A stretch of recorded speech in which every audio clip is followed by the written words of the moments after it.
All right, I close the door properly. I can feel my chest hair growing.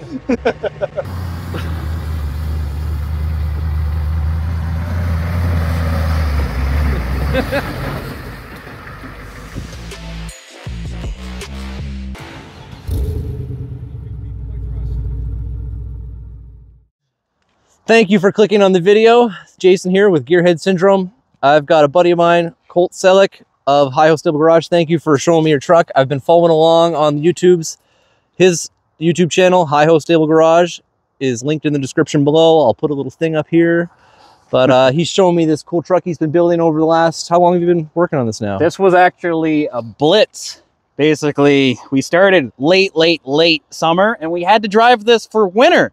So it was one season. You got I would say 2 months. Wow. It was, and that's from ground zero to now. So it is what it is. What is this? This, you could loop it all together and call it an F350.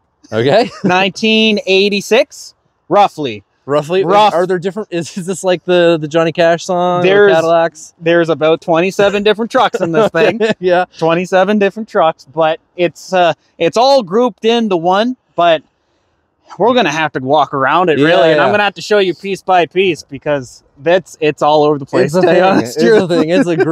It's a monster. I love it. There's 23.5 feet worth of different trucks inside this truck. So.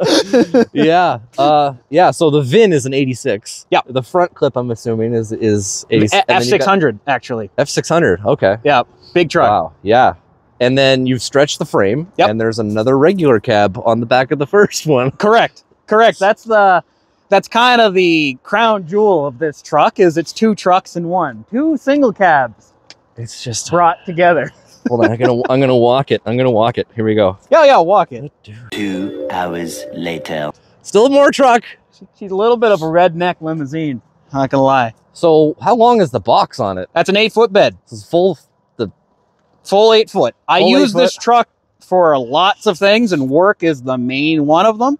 So out in the woods, hauling scrap steel, garbage run, whatever I need to do, I need the 8-foot bed to do it with. And I already took 2.5 feet roughly out of it because of the toolbox. So yeah. So you got it back. I got it back. But the cab is like the leg room in here. Oh, the leg room's phenomenal. You did this in 2 months. 2 months. This was a 2-month build. And so you had to do a custom drive shaft. Or several drive shafts together. It's a 2-part drive shaft. Oh, okay. The rear shaft is the only. No, hold on. I can't remember which one I modified or not. Well, you know, it's so high up the ground, we can just like we can stroll under there. The front shaft is the one that I had to have modified because it was a cabin chassis drivetrain that's inside it. So from the transmission to the rear axle was already really long. Right? Yeah. Okay. And it was a 2-piece drive shaft on that, but I had to add 2.5 feet to the front shaft coming off my transfer case to my hanger bearing. And that's actually at max length. I believe it's 58 inches. You can't go much longer than that for that diameter of tube. So, really? So you're... Yeah. We just got in by... As long as it can be. Yeah. We just got in by the skin of our teeth, basically. Yeah. Yeah. And then, so what's it got for a drivetrain in this? This is a 6.9 IDI. It's a T19 4-speed. You got your 4-speed slush box. Then you have your aluminum transfer case. It's a chain drive.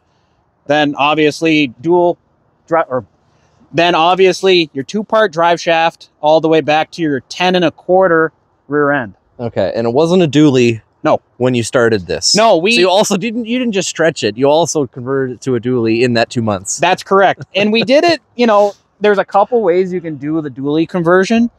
This way we use spacers. It was the fastest way to do it without changing the whole rear end. So width-wise, we're about an inch shorter, inch more narrow than a factory dually right now. It's not quite, but it's in the fenders. It's in the fenders. It fits. Wow. We'll build into it, but for right now, it's just on spacer. Well, you just finished this too. Well, almost finished it. Yep. You still got a bit more to do. Oh, yes. It's still a lot more to do, tell you the honest truth. But for 2.5 months, we got into it, and it's been pretty much trouble-free all winter long. Which has been phenomenal, really. That's awesome. Is those military tires up front? Like what do you got for rubber on this? Those are military tires. They're 33 by 8s. So 8 inches wide. That way we didn't have to run dually spacers in between the duals themselves to run a larger tire. They look so narrow at that for 8 inches wide. They look so narrow because they're quite tall. Yes. Yeah, correct. That's really cool. Correct. But a stock width tire for this, I believe, is about 1/4 inch to 1/2 inch wider than those tires already. Okay. Yep. Well, it's good for cutting through the snow. Yep, as you guys have seen. We'll cut to that now.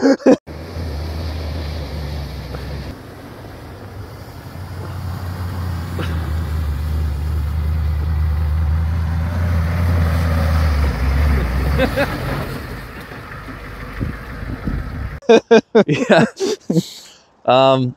But yeah, so you've done some electrical to the front here. These are not in 1986 headlights. No, those are not. Those are from Walmart.ca, and they were on closeout special. I got them both for 20 bucks. So you can't go wrong with that price. High beam, low beam, tons of light. Well, yeah, compared to the old sealed beam, right? Like those glass ones. Yep. This is from the era when there were like 3 headlights available and they were in every gas station. Correct. Because they would go out all the time. Correct. And you would just need to be able to get one anywhere. Correct. So every manufacturer used one of those 3. Yep. Almost wish that more of that was happening. Part standardization is a thing of the past. A brand new F350, F250 front headlight assembly is worth more than this truck. So yeah, and that's the downside of all that. I think they definitely do it on purpose. A little bit, maybe. Yeah. So yeah, this is. And then you got the trailer mirrors on. I guess you kind of need those with those fenders on the back. Yep.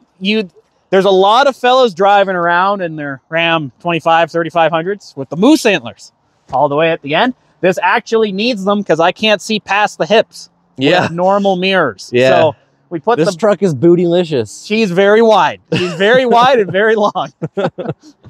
Wow. I just noticed you got a screwdriver handle as your indicator stock. Yep, that is correct. The screwdriver handle actually is a carryover from the previous version of this truck. Again, the Super Cab. I like the socket. That's like a 1/2 inch drive socket handle. No, socket wrench handle. Or I see what you're looking at. That's a power bar that I turned into a T handle. Oh, okay. That would have been likely a year after the screwdriver. Still, when I was. It looks like the handle on my dad's socket set from Gray, Canada, from the 70s. It very well might be. Yeah. Oh man, I do love that sound. Okay, so the doors were off something red. Yes. But these doors, they're off something white. Or off something white. Correct. None of the doors are original to any of the cabs on this truck. So they're all, it's a hodgepodge. It's like those Harlequin Volkswagens. Correct. If you hadn't painted it over, it's what it would look like. Correct. Yep. Yeah. Oh, very cool. Wow, it's a lot of squareness in here. Yes, it's a very 80s. 80s plastic. You can hear the plastic jiggle when you're driving down the road. I think the people designing this truck only had rulers. That's it. Yeah. No curved rulers and square edges. Anything. Very cool. Oh, so you got the sound deadening in here. Yep, the sound deadening. It's mostly for insulation for right now. I actually really like these style seat covers. Yep. Yeah, because like going to car shows through all the 90s and the 2000s, like this was on the backseat of every Chevy Nova. Yep. At every car meet. As soon as the seat got damaged, everyone threw like the poncho style woven. Yep. Yeah, and they're really tough too. Oh yeah, 100%. They're saddle blankets at the end of the day. Yeah. And they got little pouches and stuff. The build quality is a little and the fitment's never perfect. And for me, like, I'm usually when I'm working either in the barn or the shop or whatever, I get grease on me. Try to keep it out of the trucks as much as I can, but it's inevitable you'll have a spot on you here and there. The seat covers are nice because you can throw them in the laundry machine and then throw them back on the truck and they're brand new again. That's a very good point. If it's a working man's truck, do you really want something really fancy and tied to the vehicle? For the cost, this is about as bare bones as you can get. Manual transmission, manual transfer case, no AC, not even a factory option on this. It has a heater, it has a stereo, and that's it. And those are the only things that can break. That's correct. Yeah, and that's a good, I love the wind-up windows. Yep. Yeah, so 4-speed, is that for the transfer case? Yep, that's for the transfer case. It's high, low, neutral, and then, 2-wheel drive. Okay. So it's not, it doesn't have full-time all-wheel drive. That wasn't really an option for trucks back in the 80s and 90s. Kind of early 2000s, they started to get into that stuff. And I see locking hubs in the front. Locking hubs, yep. Yeah, okay. Yep. That's helpful. If you ever get really stuck, you can get out. That's correct. If you get stuck in two-wheel drive, well, you can go throw your hubs on and hopefully the front end can dig you out. Yeah. Very cool. Yeah. Yeah. So, and then you slap some paint on it. And... Slapped paint on it is the best description I think you could get. So... No, it's fine. It's fine. Because again, this was a 2-month build in an unheated shop. And I started in a barn. Yeah. In a barn. And I started in October. I painted this in November at -10. It's warmer now. It's warmer now than it was in November. So everything's melting now. Correct. Will it be the paint job that it keeps forever? No, most likely not. But will it be the paint job that it keeps for a couple of years? Most definitely. Keeps it the rust from running away with it. Yeah. Keeps the spectacles of Johnny Law off the vehicle when it's going 30 miles an hour down the highway. Yeah. The front cab is actually my grandfather's truck. Oh, really? I did a revival on that. There's actually a video on the channel of me picking up the truck from Fredericton. I drove that. It didn't run when we got there. Fixed it all up, quotation mark, quotation mark. And we drove that all the way from Fredericton. And then it kind of sat because we didn't really know what to do with it. But I kind of thought, what would be better than driving my grandfather's truck every single day? But when we really started to dig into it, my grandfather's cab was gone. It needed a floor, it needed rockers, it needed even a firewall. Everything was toast. So the rear cab is actually a 96 Power Stroke cab. So... Oh, this is 10 years newer. That's 10 years newer. Okay. Correct. So the Power Stroke cab actually had doors, it had a whole bunch of stuff. But if you're really into these trucks, you can find the small differences in the years just by looking at them.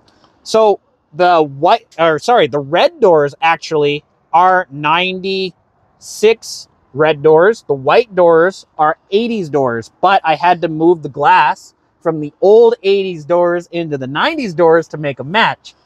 It's quite, it was quite a lot of jumbling around. This is what it is restoring an old vehicle though. Like you have to know what stuff carried over what years when you're looking for parts. Correct. So you can mix and match to get what you need. Correct. And it helps when I parted out and I went through a lot of these trucks over the last couple of years, just starting to get out of it now. But this was kind of a conglomerate of all the parts I just kind of had sitting around. Oh, why don't we make our own crew cab? Because I don't know if you guys know, but crew cab prices in the Maritimes for an, let's just say a 96, we'll use that, 96 Power Stroke, crew cab, 4-wheel drive manual. You're looking, now, I used to say it was upwards of 10 grand for a rust-free model, but now you're looking more upwards of 20 grand for a rust-free model. She is, don't mind the undercoat, it is winter, so it's a mess. But it'll stay together, But though. she'll stay together. Just coat it in oil. I've had vehicles where they coat themselves in oil. Correct. Oh, this does that too. Holy radiator. Dual purpose. Yeah. That thing is huge. It is. And that's all brass. That's all brass. That's all copper lead. Wait, is it normal to have 2 batteries? Correct. Is that just get the glow plugs? Nope, that's a factory option for these old diesels. 7.3s, 6.9s, that kind of stuff. And you've done some videos on how you've got this thing tuned really well for cold starts. Correct. Like, a lot of people struggle with that. Correct. A lot of fellas believe that an IDI diesel, specifically the 7.3 and 6.9 IDI, are cold-blooded monsters, and they'll never start in the cold, even if it's like plus 10 degrees Celsius or Fahrenheit outside. But this guy, he has started at -40. We had a really, really, really cold 2 days last year. -40 is not as common in the Maritimes as it is maybe out west or further north in Quebec. Yeah. But -40, -45, that's Celsius, by the way. I think at that cold, it doesn't matter. At that cold, it really doesn't matter. I think the numbers overlap at -32. Yep. So it's just really, really cold. Yep. But other than the batteries, they were kind of dead. I had to boost them. But other than that, it fired right up. No ether, no nothing. Off its glow plugs alone. Wow. So this truck starts up basically every 2-3 revolutions. It's up, fired, no problem during the winter. Yeah, and you mentioned some of the tips on a couple Correct. of your videos too. Like like having really good plugs. There's the mechanical fuel pump's got to be in good condition. Correct. For a lot of pressure. Oh yeah, 100%. Lots of pressure. This is actually running a 7.3 IDI glow plug controller, so it's the solid. It's the smaller IDI. It's a solid state. Yeah, it's the bigger controller on the smaller IDI, but it's the solid state controller instead of the mechanical plunger. Here around, you know, we get corrosion issues, so aluminum, steel, all that kind of stuff. So if you can remove that type of item, especially if you had the truck sitting for a long time, and go to a more computer-operated glow plug controller, you're going to be better off. So that's what this one has in it. Okay. Plus, when they fail, they usually don't fail on these 7.3 controllers. The old ones, they fail in the on position. Is that where you get the runaway? And no, that's where you burn out all your plugs and then you get hot pieces of steel falling into your engine. Oh, okay. Yeah, it's not good. Diesel's not my forte, right? So I know the basics, but yeah, that's the IDI is kind of an oddball. Most diesels now, they're running almost a direct style injection system, common rail. This again is a rotary injection pump right here. It's actually a DB2 Stanadyne pump. Okay. Smaller of the Stanadyne pumps for the V8s. It shares basically the same pump that the 6.5 and 6.2 diesel did as well that GM offered. But it gets the job done. The engine makes, I don't know, 145, 150 horsepower, maybe. A bit more torque, I imagine. A little bit more torque. But it'll do it till the end of time. It will feel about 10,000 pounds on the bed or on the back on a trailer and stuff like that. It feels it. That's kind of small for a modern diesel, but for an old diesel, it gets the job done. I don't haul 10,000 pounds every single day. Yeah. But this thing does everything I need it to for me, basically, at the end of the day. I love it. Yeah. So this wasn't a dually bed. Correct. And this is actually the poor man's cheap way of converting a dually, or converting a single wheel bed into a dually bed. Because normally dually fenders, like everything, they're made of fiberglass in these years, but a dually bed follows the contours of the bed, and they're roughly about $500, $600 for a set, $300 for hip. Well, you can get step side fenders, which are almost identical, minus some holes on the bottom for steps and that kind of stuff. Yeah, they're just... But they're straight flat. Oh, that's this bit right here. Yeah, okay. They're flat all the way down. So if you want to run step side fenders, there's a couple ways you can do it. What we actually opted to is make braces inside the bed. And because the rest of the truck is kind of dented up and beat up a little bit, it was really easy for us just to kind of flatten out that section of bed, and it no hair or skin off my back, basically. Yeah. It's fine by me. If you're going to do a restoration type quality build, wouldn't recommend it, but for just using on a work truck, I think it worked out pretty darn slick, really. You know, what's coming to me is that this truck is the opposite of what all those pavement princesses are, like on the Florida shows, where they're all lifted up with like $1 million in parts. Yep. But they've never actually do anything with the trucks. Like they have all the capability in the world, plus neon underglow, and everything's chrome and polished, and there's mirrors to show it all off. Yep. This is like the polar opposite of that, in that it's what's needed to get the job done and work, and it's like frugal, and you've used ingenuity and your know-how to get it on the road. Yep. This truck, basically, it was built to do the jobs that I need to do right now in my life. Again, hauling scrap, hauling tractors, hauling cars, whatever I need to do, I can depend on this truck to do it. But also just down the road, if we ever want to build a house or work on land, whatever, I don't mind beating this truck a little bit and changing the parts as I go, seeing what works and what doesn't. Yeah. Well, you're a diesel tech, right? I'm a licensed diesel technician. Yeah. Yeah. This is your wheelhouse. That is my wheelhouse. Yeah. Correct. So your wheelhouse better be quite long. If it's 33 and a half feet. If it's got to fit this. My gosh. Yep. No. That is, it's a dually diesel limousine. Correct. So here, let's get the shot. I talked about the back seat here. This is, I do love this fabric, but the space in here. Oh, it's huge. It's about a foot longer than a factory crew cab. You want to hop in? Let's see. Sure. Let's see the leg room. Oh yeah. It's about a foot longer than a factory crew cab. So normally the factory crew cab seat would be about right there. Here. So you would be sitting like this, but yeah, that's much more comfy. I don't want to. What sort of fuel mileage do you get in this thing? This gets 16 miles a gallon. Okay. So it's actually a diesel, so it's like it's not bad. Yep. The main limiting factor for miles per gallon is the 4-speed. We have no overdrive. The last gear is a 1-to-1 direct drive ratio. Yeah, so she's screaming a bit on the highway. We only have low down. We don't have any. But you got a bit taller tires, so does that help a bit? Helps a little bit. Yeah. Helps a little bit. When I did the miles per gallon test, it was all the way down to Lunenburg and back. Oh wow. Yeah. That's a trip. Oh, I've drove this thing all. This truck personally got my 1954 International rat rod build that we're doing. That was all the way up in Quebec, so it drives all over the place. Plug your channel. He's going to do that in the channel. We'll do a link. We'll do a link to his channel right there. Yeah, we got a few videos if you guys are interested. But no, we picked that up. And fun fact, that was when this truck was the Super Cab version. And we did it on a welded diff all the way up there and back. Oh my God. Well, so, yeah. And that was on 36 by 9-inch military tires back then. So an extra 3 inches taller. Yeah. Yeah. That's a little tough on the wallet. Yeah. You can weld diff that distance. Yeah. It eats you hope you go really, really straight. Correct. Correct. No turns, please. Correct. You got to power through them. Yeah. That was, there you go. Okay. So we'll shut that off right now.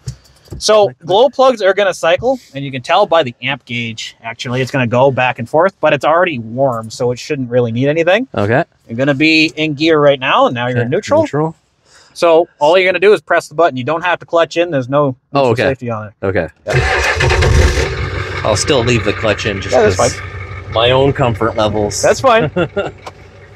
I just realized this is the first 6 months of my life I've ever owned automatic vehicles. So it's been I haven't owned an automatic vehicle in a very long time now. The seat belts are from a cabin chassis, and they're not in the same spot they should be. So they're about just 2 inches shorter than you would want them to be. We're good. Yeah. All right. So your shift pattern is 1, 2, 3, 4, reverse. Okay, standard then.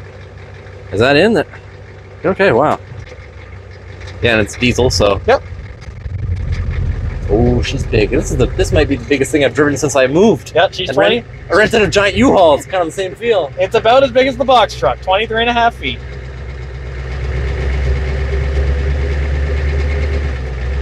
Oh, I love the sense of purpose you get driving this. And check my mirrors like I'm hauling a trailer. Pretty much.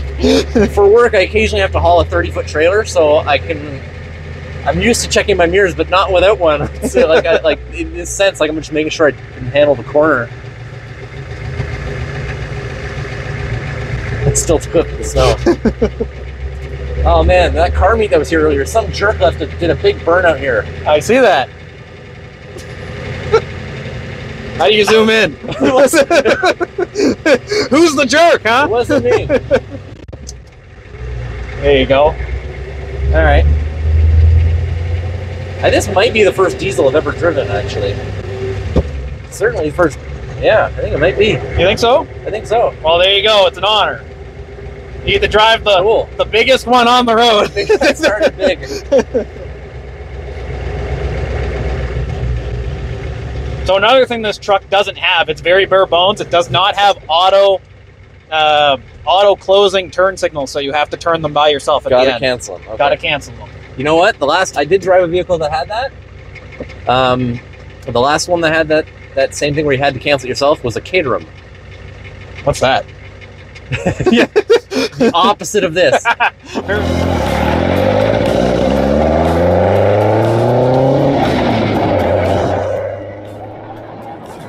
Very small. Yeah, it's very, very small. I was driving it beside a Mitsubishi Mirage, and the Mirage looked huge. Give her the beans. I love the noises it makes. Oh, wait. You're in it. Okay. Oh, I can feel my chest hair growing. It's making the same sound that a city bus makes when it slows down. Pretty much. Just all the gears and the bearings. Similar sized tires too. Yep. First gear, you're not going to be able to get into it unless you're basically at a stop because it's straight cut. Oh, yeah, okay. Yeah. The only helical gears with synchros in this are second, third, and fourth. Like, can I heel toe it? Maybe. Good luck. Try heel towing it to get into first. Good luck. Wait, don't go too far to the right. You got her.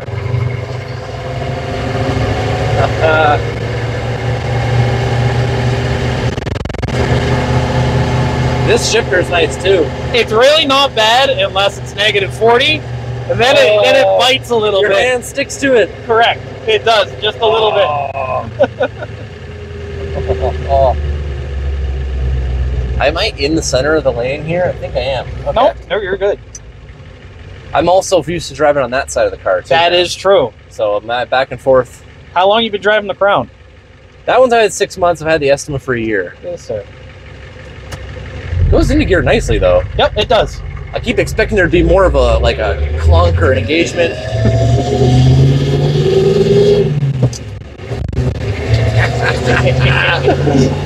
Oh, I need a manual. Why am I driving an automatic? Oh man.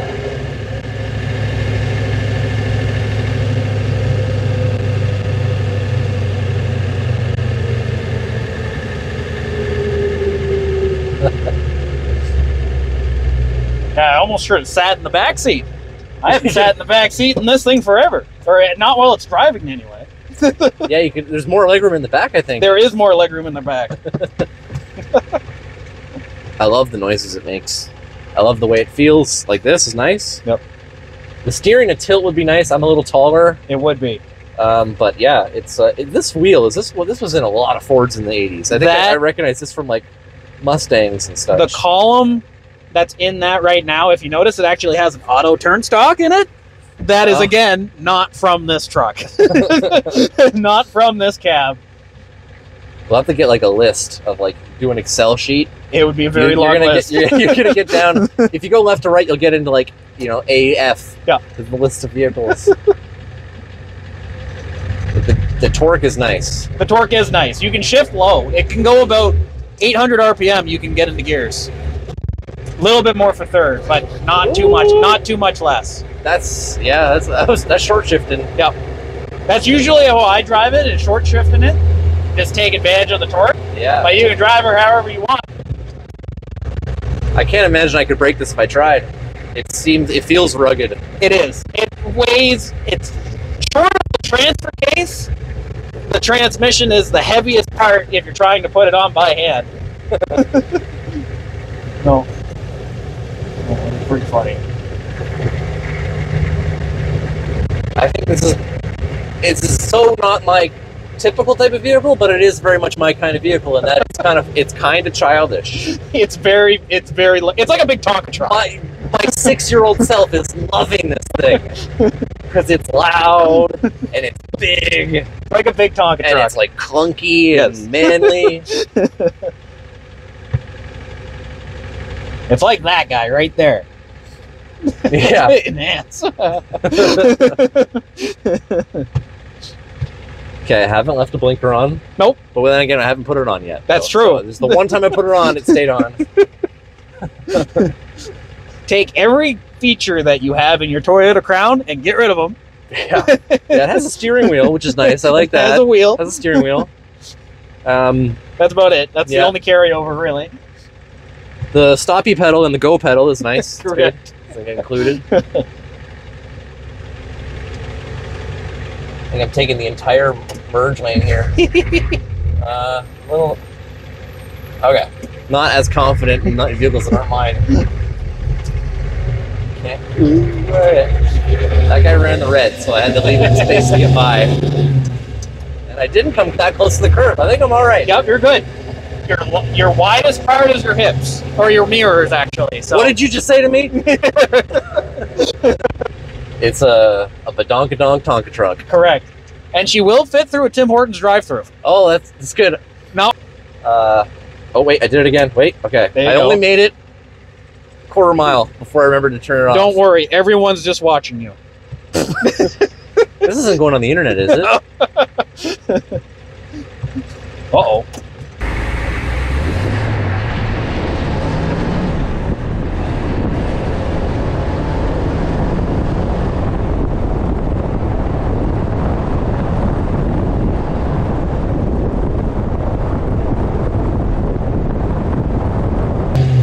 Look at all those modern trucks, all the things that can break on them.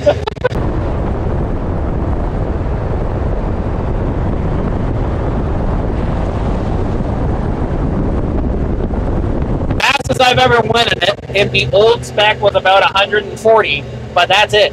That's all she can do. I mean, if you had an overdrive, you could be going pretty good.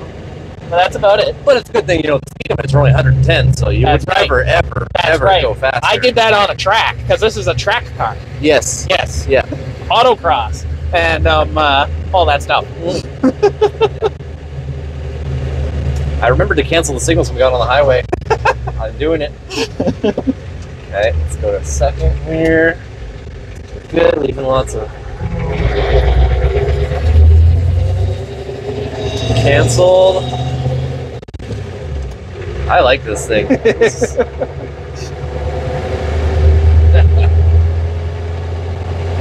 And you just drive this around like your daily? Yep. Watch out, Grandma.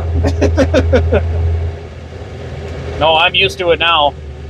It takes a while, especially, you know, when you're living downtown and all that stuff. It takes a little bit of time to, you know, figure out where you're going to put the thing. Second here. Start from second, no biggie. Oh man.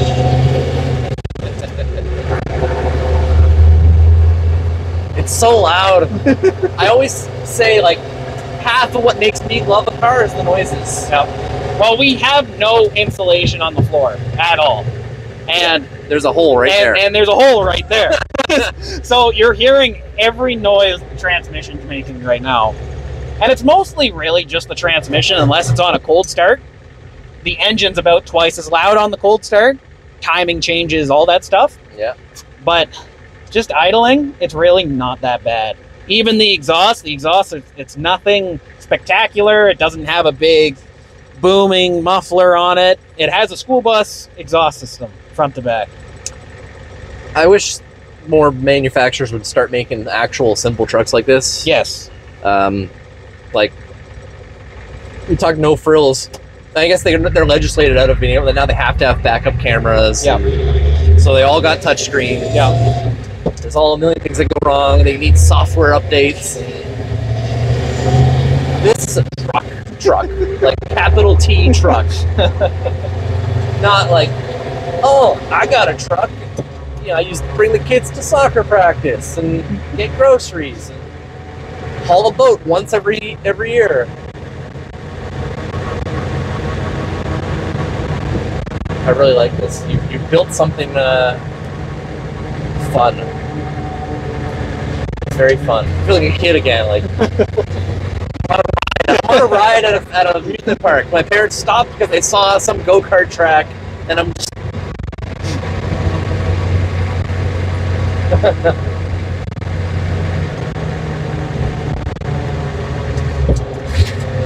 Oh, there you go. That's a good downshift. Oh, yeah, still. Keep thinking, like, do I have the signals on? Do I leave the indicator on? But I'm good. There's an RX-8 out. Look at that. It looks like my old RX-8. Very well might be. Winter RX-8. Who would have thought? Yeah, I wintered mine. They're fun. Probably get stuck a bit more often than this, though.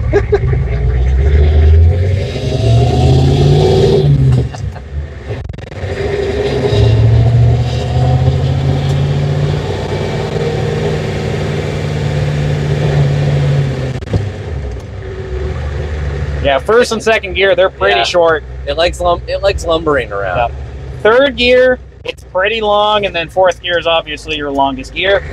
But second is pretty short, and first is very short.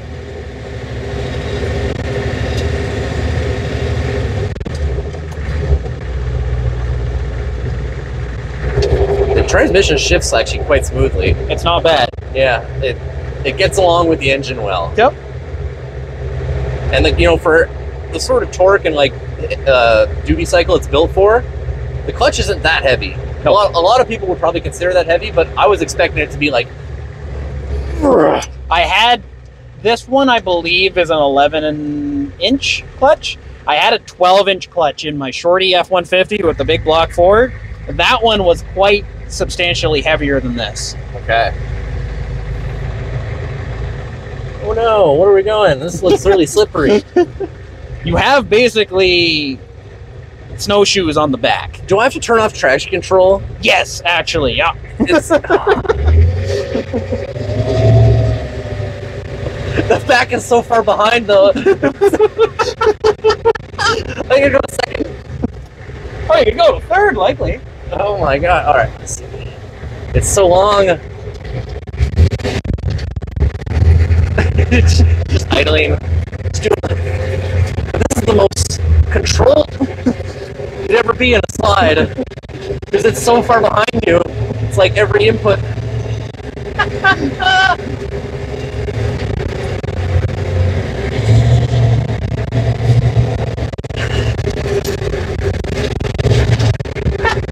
It's like sliding the semi-truck around. Oh. Okay. And I don't even think it broke a sweat. Like, I don't even know if it felt that. I didn't actually have to use any extra throttle. Nope. Just started turning on the snow. Wow. Thank you, Colt. No problem. This is a really cool, fun, ridiculous thing you've built. I love it. It's so different from what I usually get a chance to shoot. Yeah, thank you very much. Very cool thing. If you haven't already, I'll put a link in the description to Colt's channel if you're watching this. He's got some really cool videos of how he threw this thing together. He's got some other cool stuff he's been working on. You got a Trans Am, you got an Old International. Yep, I got a few things. Bunch of Ford pickups. But yeah, cheers. Thank you guys for watching. Like and subscribe, all that stuff. Yeah, thank you guys. Thank you. No problem.